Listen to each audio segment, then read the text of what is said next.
Seattle hockey fans, Erica Lindsay Ayala here, your host of Locked On Kraken. On today's episode, we're going to take you to Dave Hakstol getting kind of real, Ryan S. Clark getting kind of crunk, and RJ from Emerald City Hockey with a fantastic recap. And I must say, I agree with my good man RJ on his analysis from yesterday's Seattle Kraken practice. That, and I'm going to dive into special teams for another team. I know. We're going to talk a little USA hockey and might have a little bit of a tidbit or two from an interview Ron Francis did with ESPN. Let's get cracking!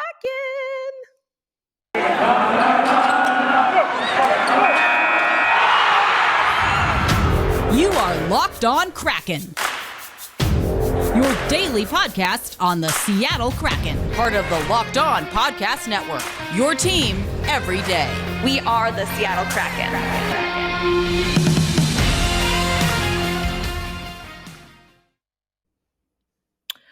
Hey, what do you say, Seattle hockey fans? Erica Lindsay Ayala, your host of Locked On Kraken. Thanks as always for making us your first listen of the day.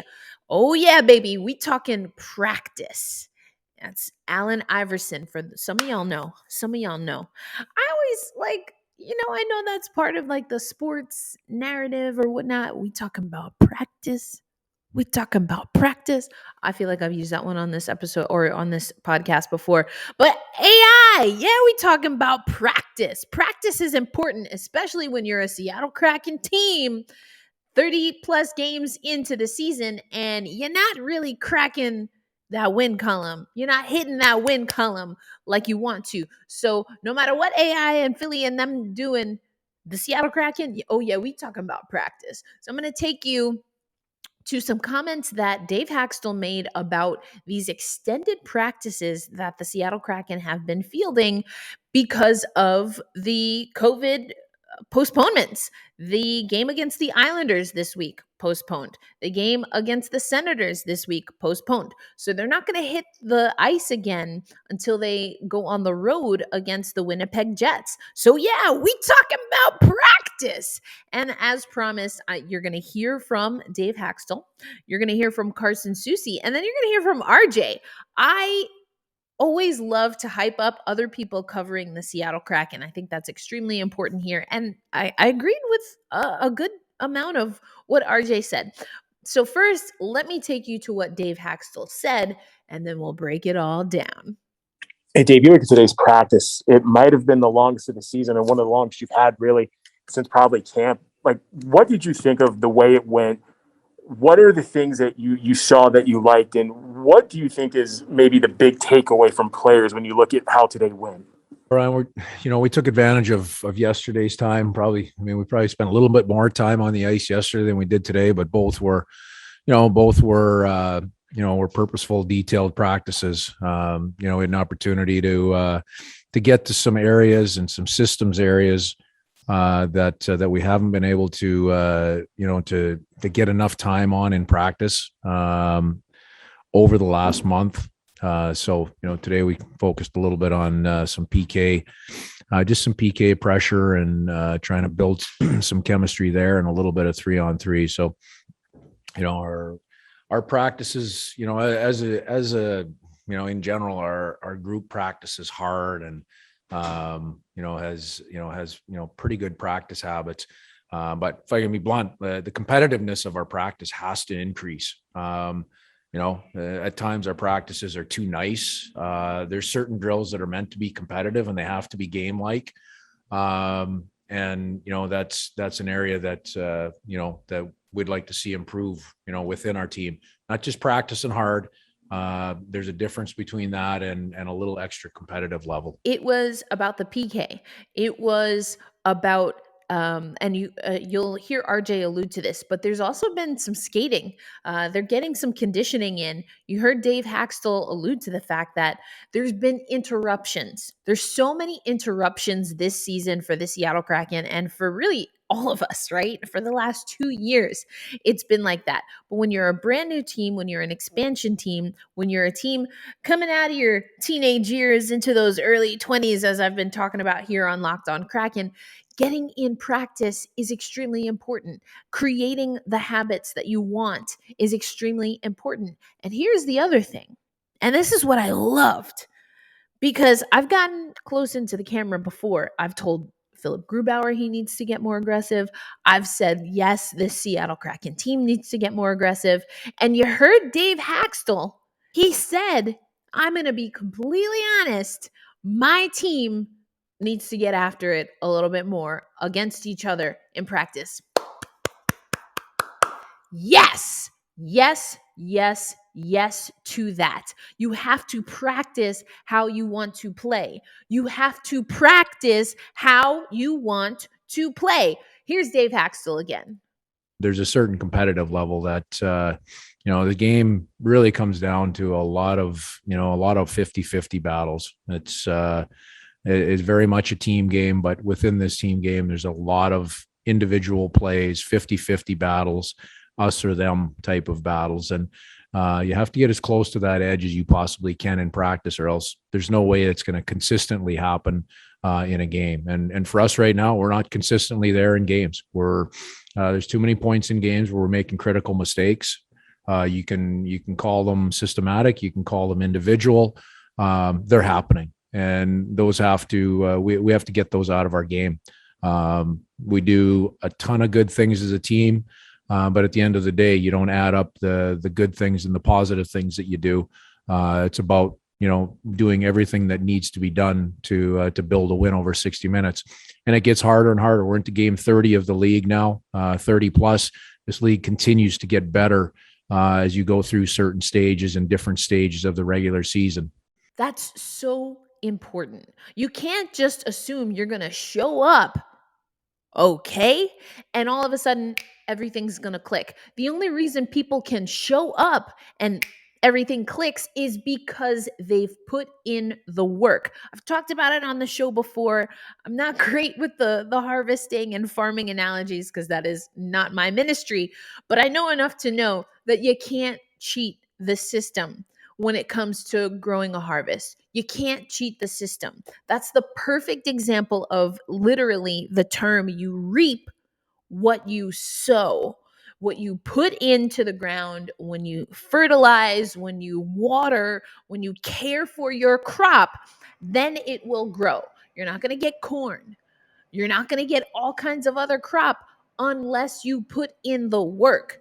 The Seattle Kraken need to put in the work, and it sounds like that's exactly what they're doing. Before I take you over to RJ from Emerald City Hockey, let me take you over to what Carson Soucy had to say about getting it in at practice. I just think we were realizing just how big even just those single points are. I mean, obviously our record in 3-on-3 or the extra point there hasn't been great for us. So you got to scrape to get any points you can get in this league now with the 3-on-3 overtime. It's obviously a big part of it with how close games are.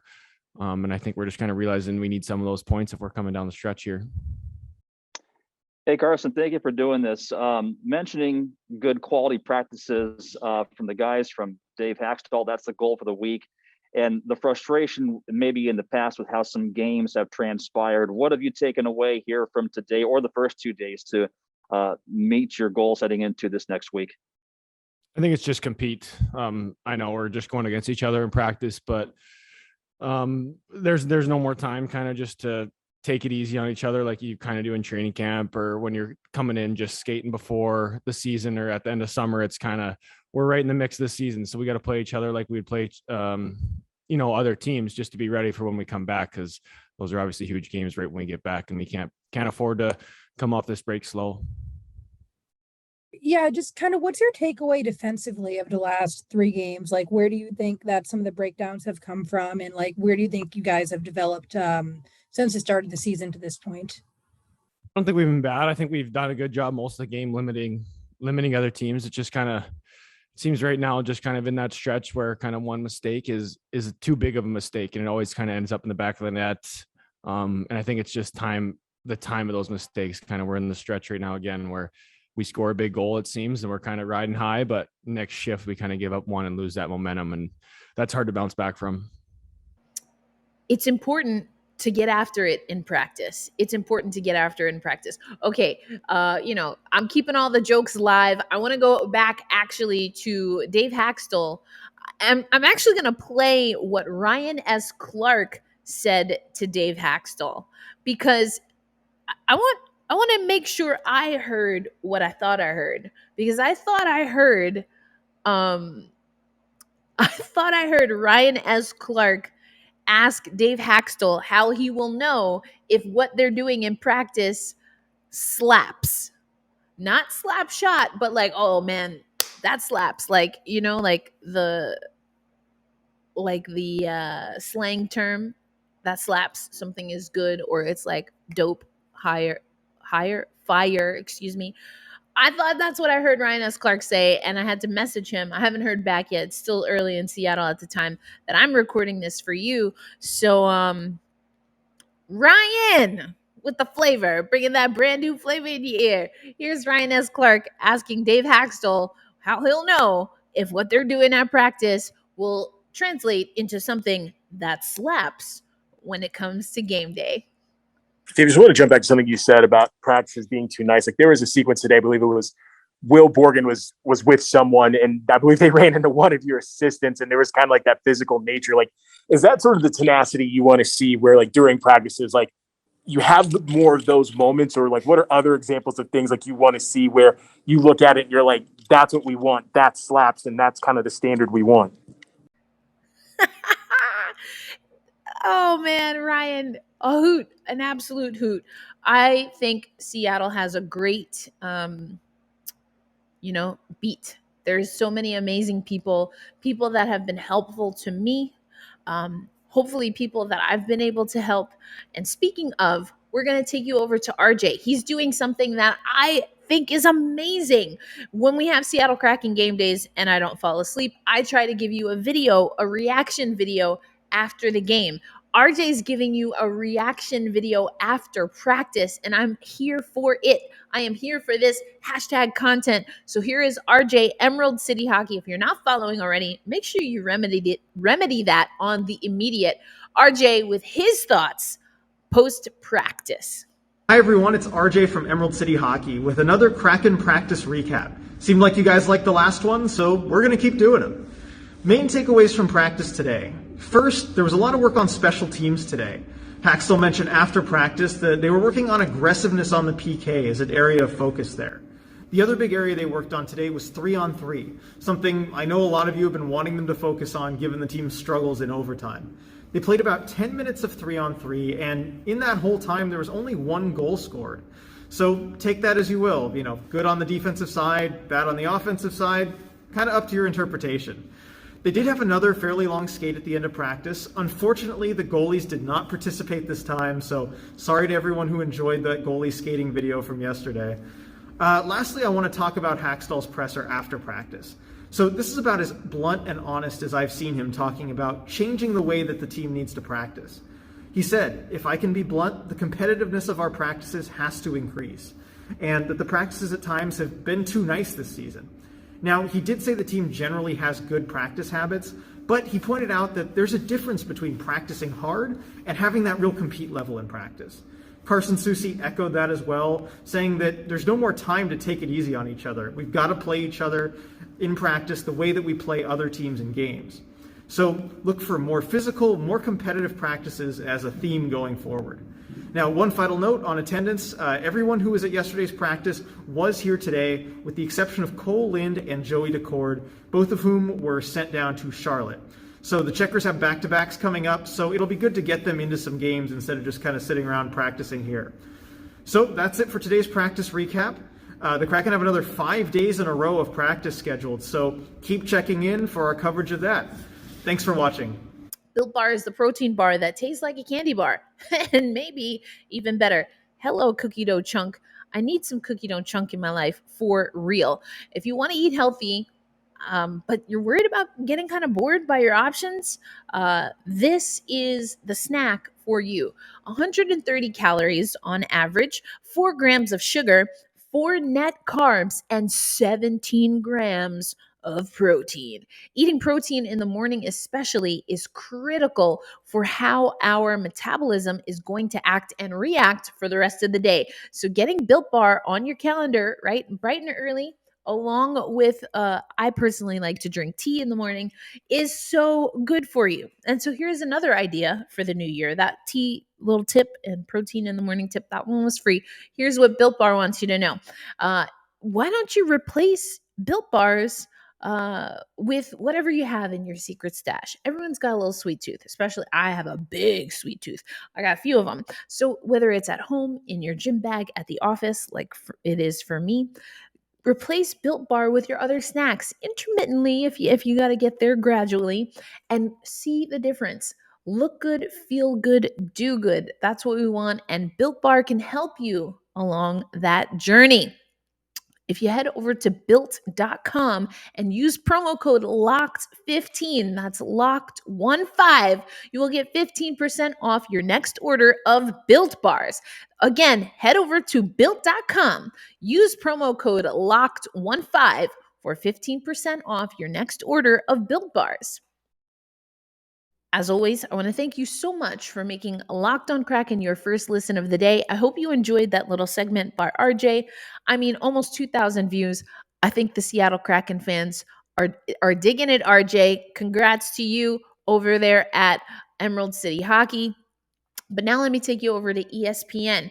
Now this was written by Greg Wyshynski almost a week ago now.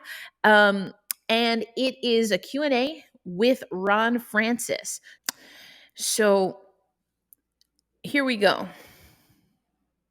Starts with, since their inception, the Seattle Kraken pushed back on comparisons to the Vegas Golden Knights, who rewrote the rules for the NHL expansion teams by making the Stanley Cup final in their first season.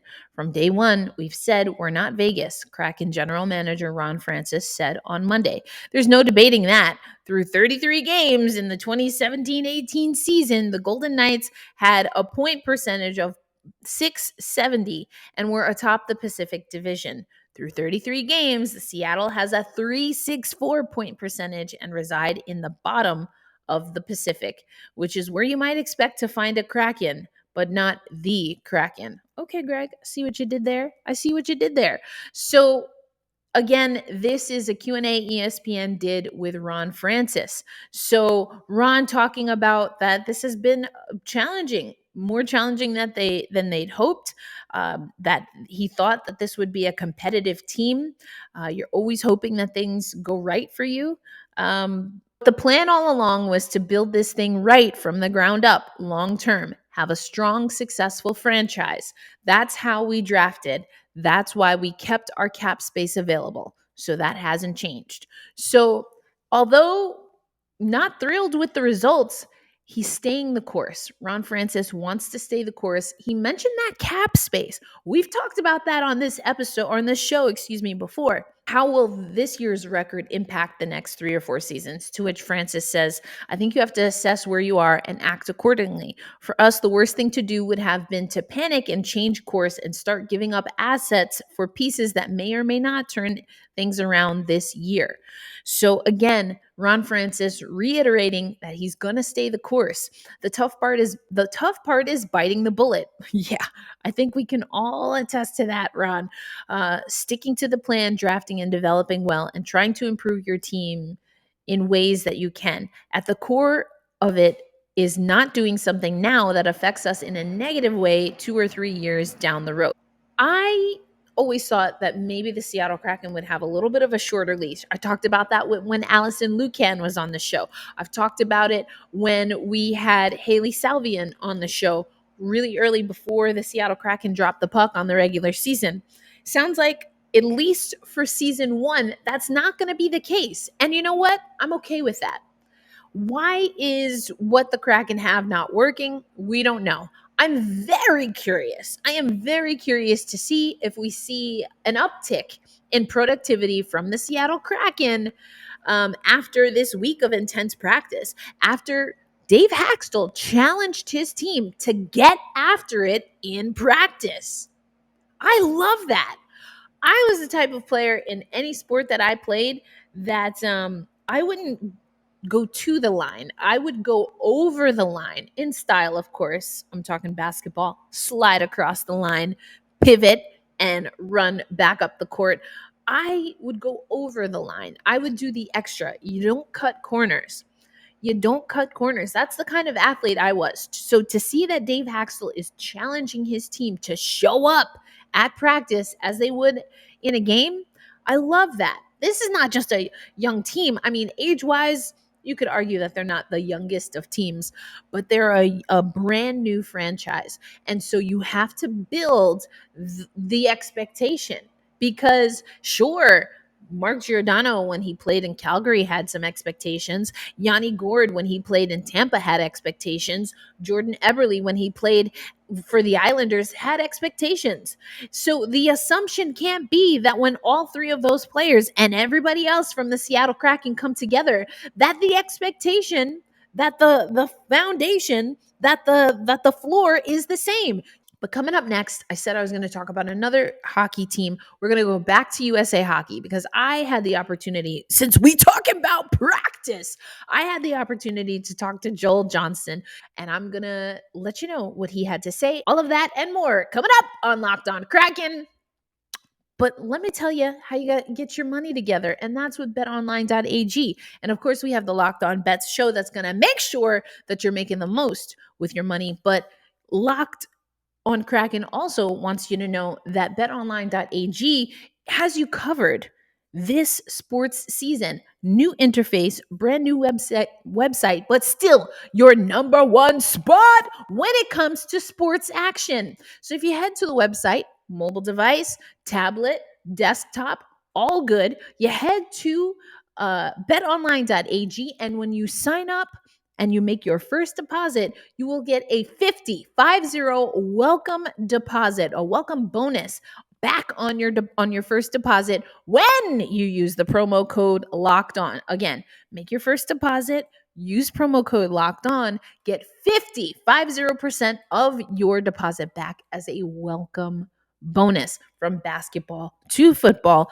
to, of course, the National Hockey League. BetOnline has everything that you need, and it's time for you to take advantage of all the offers that they have for the 2021-22 season.